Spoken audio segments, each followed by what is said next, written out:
Hi hello welcome to Lasya collections. Beautiful food ఐటమ్తో మీ ముందుకు వచ్చేసామండి. ఇది వచ్చేసి పల్లీ లడ్డు. మనం బయట మార్కెట్లో దొరుకుతుంది అండ్ అలానే పిల్లలు కూడా చాలా ఇంట్రెస్ట్గా తింటారు. ఇది వచ్చి 1 కప్ ఆఫ్ జాగరీకి 2 కప్స్ ఆఫ్ పల్లీలు మనం యూస్ చేస్తాము. ముందుగా జాగరీని మనం వాటర్లో మెల్ట్ చేసి ఫిల్టర్ చేసుకోవాలన్నమాట. సో ఇలా చేయడం వల్ల ఏమవుతుంది అని అంటే జాగరీలో ఉన్న పుల్లలు, ఇసుక అలాంటివి ఉంటాయి కదండి, వేస్ట్ ఐటమ్స్, అదంతా కూడా మనకి రిమూవ్ అయిపోతుంది. చాలా నీట్గా వస్తుందండి. మనకి తిన్నప్పుడు అటువంటివి ఏమి పళ్ళకి తగలవు. చూసారు కదా, ఫిల్టర్ చేసేసుకోవాలి. మనం కింద పెట్టుకున్న గిన్నె కూడా మనకి కొంచెం థిక్గా ఉన్న గిన్నె యూస్ చేసుకోవాలండి. నేనైతే పాన్ యూస్ చేశాను. అది ఏంటంటే కొంచెం థిక్గా ఉంటుంది కదా, సో మనకి మాడే ఛాన్స్ అలాంటిది ఉండదు. కొంచెం అందుకోసమని థిక్గా ఉన్న బౌలే యూస్ చేసుకోండి ఎవరైనా కూడా. చూసారు కదా, వేస్ట్ మెటీరియల్ అంతా కూడా ఫిల్టర్లో ఉండిపోయింది.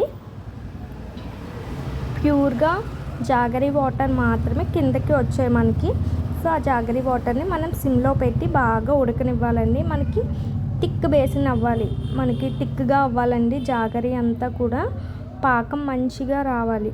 అప్పుడే మనకి లడ్డు అనేది బాగా వస్తుంది అండ్ అలానే క్రిస్పీగా ఉంటుంది.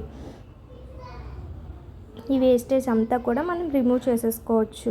ఇంట్లో చేయడం వల్ల ఏంటంటే హైజీనిక్గా ఉంటుంది అండ్ అలానే పిల్లలకి మంచిది ప్రోడక్ట్ పెట్టాము అన్న సాటిస్ఫాక్షన్ ఉంటుంది మనకు కూడా. చూసారు కదా, జాగరీ ఉడుకుతుంది బాగా. సో మళ్ళీ మనం 2 టైమ్స్ అలా 3 టైమ్స్ చెక్ చేసుకోవాలి. పాకం మనకి కరెక్ట్గా సెట్ అయ్యేంత వరకు మధ్యలో చెక్ చేసుకుంటూ ఉండాలి అండ్ అలానే కలుపుతూ ఉండాలండి. చూసారు కదా, పాకం అయితే ఇంకా కరెక్ట్గా రాలేదు మనకి. ఈ పాకం అనేది బాగా రావాలండి. మనకి కరెక్ట్ పాకం వచ్చిన తర్వాత వేస్తేనే మనకి లడ్డు అనేది కొంచెం క్రంచీగా ఉంటుంది. ముందుగా పల్లీలు కూడా మనం చక్కగా వేయించేసుకుని పొట్టు తీసి వాటిని హాఫ్ పీస్ అయ్యేలాగా చేసుకోవాలండి. చేసిన పల్లీలని పక్కన రెడీగా ఉంచేసుకోవాలి. నెక్స్ట్ చూసారు కదా, పాకం కరెక్ట్గా ప్రిపేర్ అయిపోయిందండి.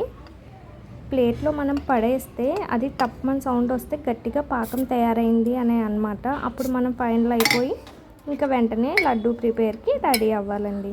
చూసారా, పాకం రెడీ అయిపోయింది. సో ఇప్పుడు మనం పల్లీలు కూడా కలిపేసుకుందాము. ఓకేనా, పల్లీలు వేసే కొద్దీ టైట్ అయిపోతుందండి. స్టవ్ సిమ్లోనే ఉంచుకోవాలి, హై మాత్రం చేయకూడదు. ఈ ప్రాసెస్ అంతా అయ్యేసరికి మనకి టైం కూడా ఎక్కువ పట్టదండి. ఇది చాలా ఈజీగా చేసేసుకోవచ్చు. యాక్చువల్లీ మనం ఏంటంటే ఇది అచ్చు కింద పోసుకుంటే అరిటాకు వేసుకుని చక్కగా అరిటాకులో ఇది పెట్టేసి పైన ఇంకొక అరిటాకు పెట్టి అప్పడాల కర్రతో పామితే మనకి అచ్చులా వస్తుంది. అదే ఈజీ అండి. లడ్డు అంటే కొంచెం కష్టమే. మేము చాలా కష్టపడ్డాం లడ్డు ప్రిపేర్ చేయడానికి. చెయ్యి అయితే కాలిపోయింది. 6 లడ్డూస్ మాత్రమే చేయగలిగాను, రిమైనింగ్ అంతా అలాగే ఉంచేసాను. నా వీడియో కనుక నచ్చితే నా ఛానల్ని లైక్ చేయండి అండ్ అలానే సబ్స్క్రైబ్ చేయండి.